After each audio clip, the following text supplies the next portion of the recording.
வாட்ஸ்அப்ல நம்ம ஒரு மெசேஜ் பண்ணுனதையும், அந்த மெசேஜ் ஸ்பேமா இல்லையா அப்படிங்கிறத எப்படி கண்டுபிடிக்கிறாங்க? அந்த அக்கவுண்ட் வந்து ஸ்பேம் அக்கவுண்டா? இல்ல நார்மலான அக்கவுண்டான்னு எப்படி கண்டுபிடிக்கிறாங்க? இதுல ஏஐ தான் யூஸ் பண்றாங்களா? இல்ல வேற ஏதாவது யூஸ் பண்றாங்களா? அப்படிங்கிறத தெளிவா பார்த்துரலாம். கண்டிப்பா இங்க ஏஐ யூஸ் பண்றாங்க. டவுட்டே இல்ல. எப்படி யூஸ் பண்றாங்கன்னு பார்க்கலாங்க.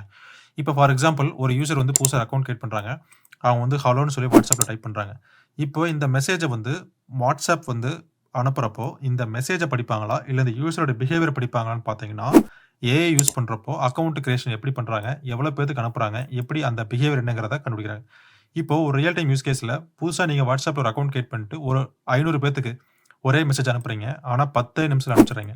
இப்போ இந்த இடத்துல மெசேஜோட கன்டென்ட்ட ஸ்பேமர் வந்து எப்ப வேணா மாத்தி மாத்தி அனுப்பலாம். ஆனா பார்த்தீங்கன்னா, அந்த பிஹேவியர தான் வந்து கண்டுபிடிக்க முடியும். இப்போ மெசேஜஸ் ஏ, பி, சின்னு சொல்லி மாத்தி மாத்தி அனுப்பலாம். டிஃபரண்ட் டெக்ஸ்ட் அனுப்பலாம். பட் பிஹேவியர் சேமா இருக்கும். இந்த இடத்துல பார்த்தீங்கன்னா, கன்டென்ட் வந்து ஸ்டேபிளா இருக்காது. பட் பிஹேவியர் பார்த்தா ஸ்டேபிளா இருக்கும்.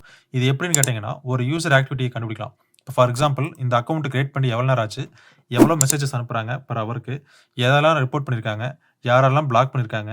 யாரெல்லாம் வந்து அன்னோன் கான்டாக்ட்ஸ்க்கு எவ்வளோ அனுப்பிச்சிருக்காங்க? அப்படிங்கிற இந்த கன்டென்ட்ட பேஸ் பண்ணி, இதைய ஃபியூச்சர் பில்டருக்கு பாஸ் பண்ணுவாங்க.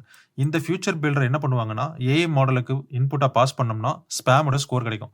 இப்போ ஸ்பேமோட ஸ்கோர் வந்து ஃபார் எக்ஸாம்பிள் 0.95 அப்படின்னா, ஓகே ஹை ரிஸ்க் அதிகமா இருக்கு அப்படின்னு சொல்லிட்டு ஆட்டோமேட்டிக்கா என்ன பண்ணும் கேட்டீங்கன்னா, WhatsApp வந்து அந்த அக்கவுண்ட்ட பிளாக் பண்ண ஆரம்பிச்சுரும். இப்படி தான் வந்து கிளீனான டேட்டாவ குடுத்தோம் அப்படின்னா, ஏஐக்கு கிளீனான அவுட்புட் கிடைக்கும். இதனால தான் சொல்றேங்க, எப்பவுமே படிக்கிறப்போ பிரிடிக்ஷன்ஸ் கண்டிப்பா முக்கியம். டேட்டா ப்ராப்பரா கிளீன் பண்ணி குடுக்கணும். இந்த மாரி WhatsApp மாரி ரியல் டைம் அப்ளிகேஷன்ஸ் எல்லாம் எப்படி பண்றாங்கன்னு கேட்டீங்கன்னா, யூசரோட பிஹேவியரையும் பார்க்குறாங்க. Not just because of message content.